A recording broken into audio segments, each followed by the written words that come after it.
Hey everyone, it's Vigilante Reviews, and I know I haven't posted a video in probably about a week, maybe even 2 weeks, but that is just because I have been really busy lately. I helped our neighbors move, and that was a lot of work, and then I also worked my part-time job, so I just have been pretty busy and didn't have a whole lot of time to do reviews. Plus, I haven't been to the comic shop all month, actually. I have a 20% coupon, and I kind of want to save up as many comics in my hold file as possible before I use it, so that way, I save them shekels.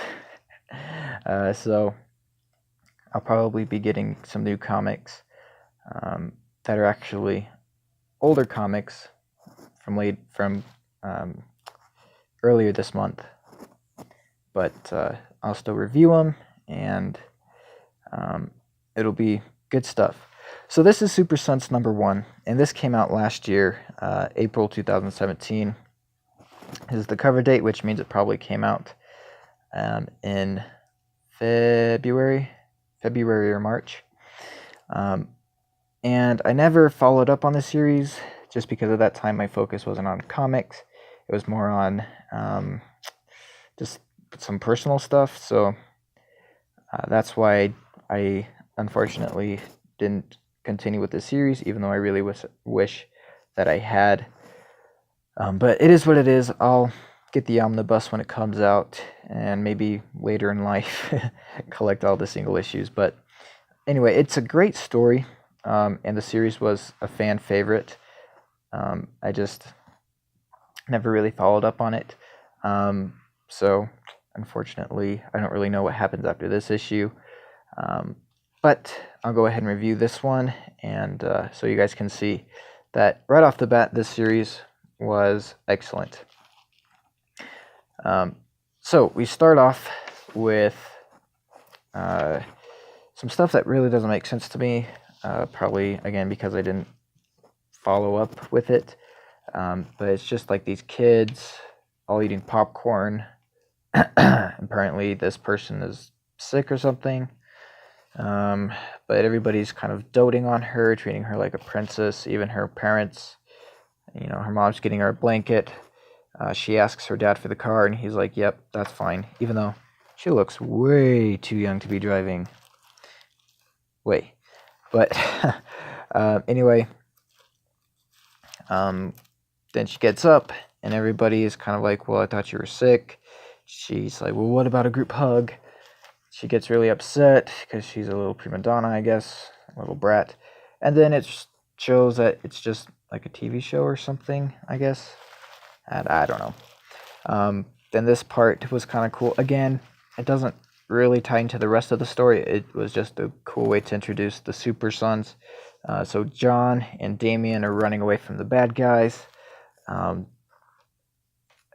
this point, John still can't fly, so he still just has to run.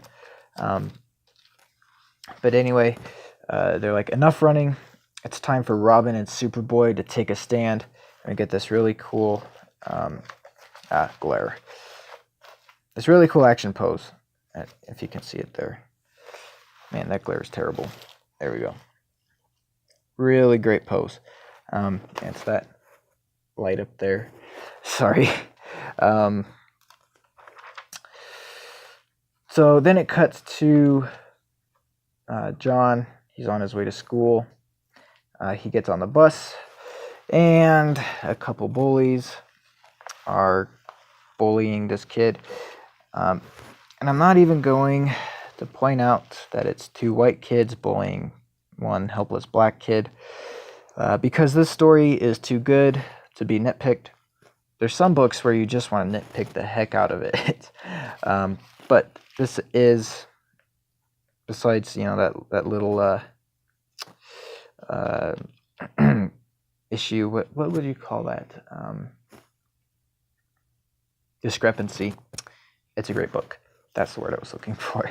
So anyway, John gets up to go stop the bullies, and he gets a face full of spit wads. And by the way, spitwads are nasty. I'm sure plenty of you have had your experience with them, and they suck. So anyway, they get to school, and the bullies show back up, this time to start a snowball fight. And they decide to put rocks in the snowballs. I had neighbors that did this. They were kind of punk neighbors.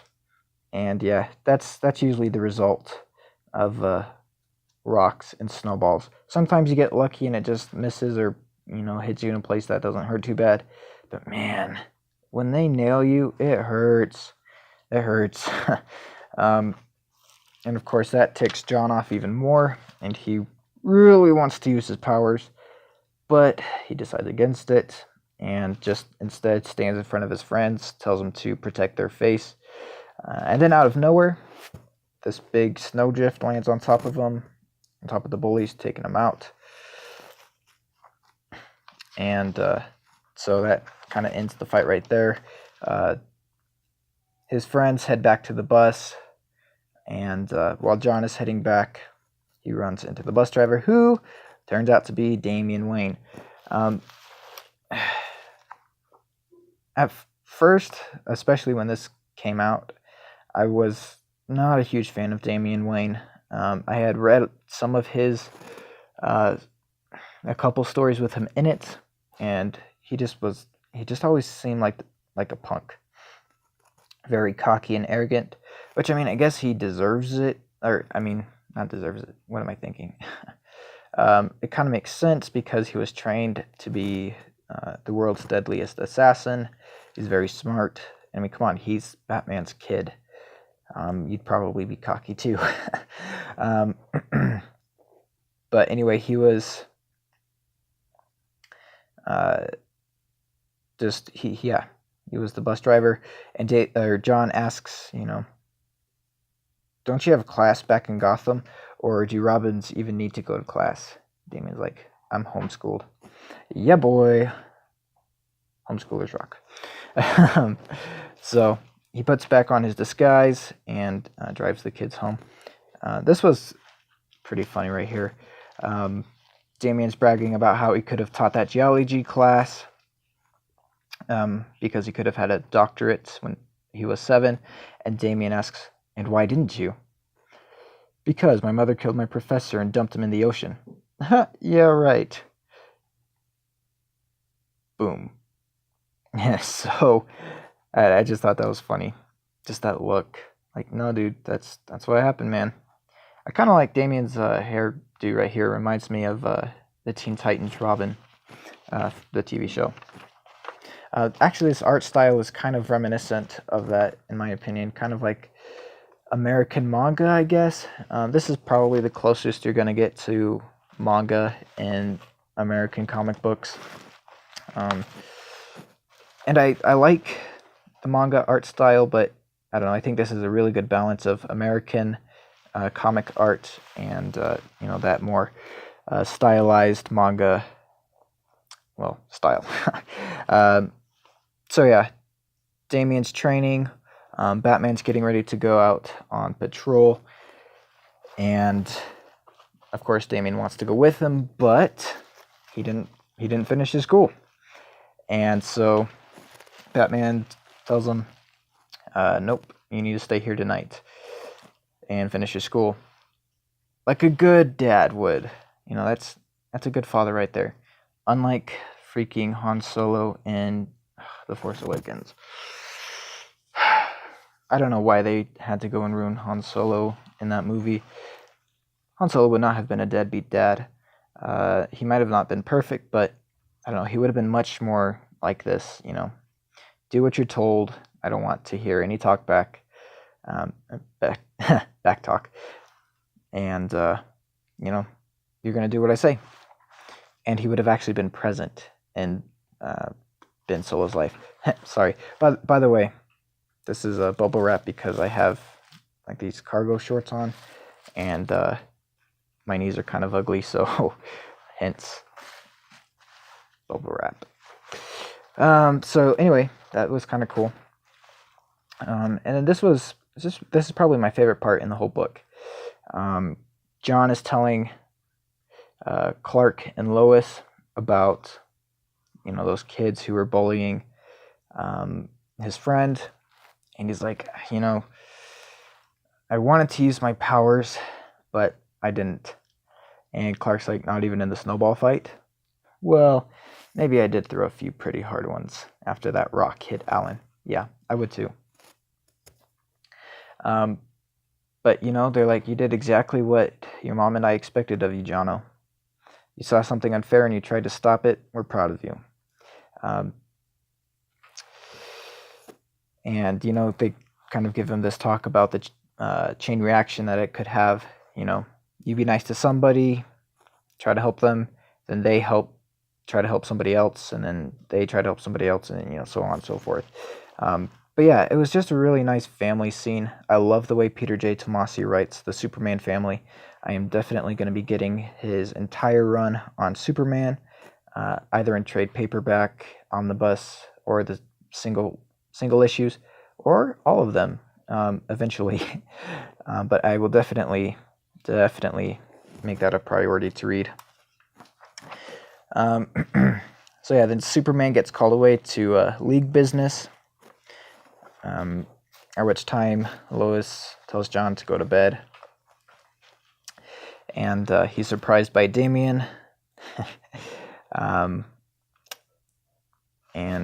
they just have kind of some fighting words exchanged between them.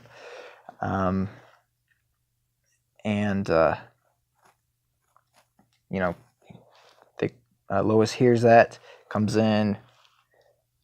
He's like, yeah, sorry, just shutting down the computer. And Damian's just hanging outside the window. So anyway, Damian talks John into coming with him to check something out. And then we get this scene very reminiscent of Frank Miller's The Dark Knight Returns cover. Pretty awesome.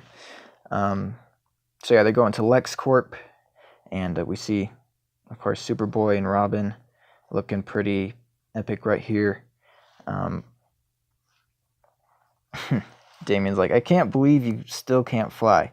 John, I haven't developed that power yet. That would be frustrating. Like, you're supposed to be able to fly and you still can't. I mean, sure, he eventually does, but man, that would be frustrating. So they're going in to check it out, and they get caught by Lex Luthor himself, who still at this time was wearing a Superman symbol. I'm not really sure where that came from. I need to read that story too, but anyway, then that's where it leaves off, with Lex asking, can I help you boys with something? So yeah, that's where this issue ends, but it was just, when I read this, it really made me have hope for the future of comics, and I think that's what this series was to a lot of people, is just hope.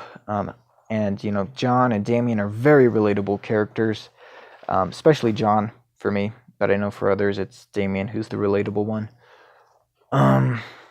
So yeah, if you ever come across this issue, I would definitely recommend it, and I would definitely recommend getting the Super Sons story either in trade paperback, or get the omnibus that comes out in December, or just try to collect the single issues, or like me, do all three. So anyway, that's going to do it for this review. I'm going to review the other Super Sons issues that I have, which are right over there. But anyway, I hope you enjoyed this review, and I will see you guys in the next video. Thanks so much for watching. Bye.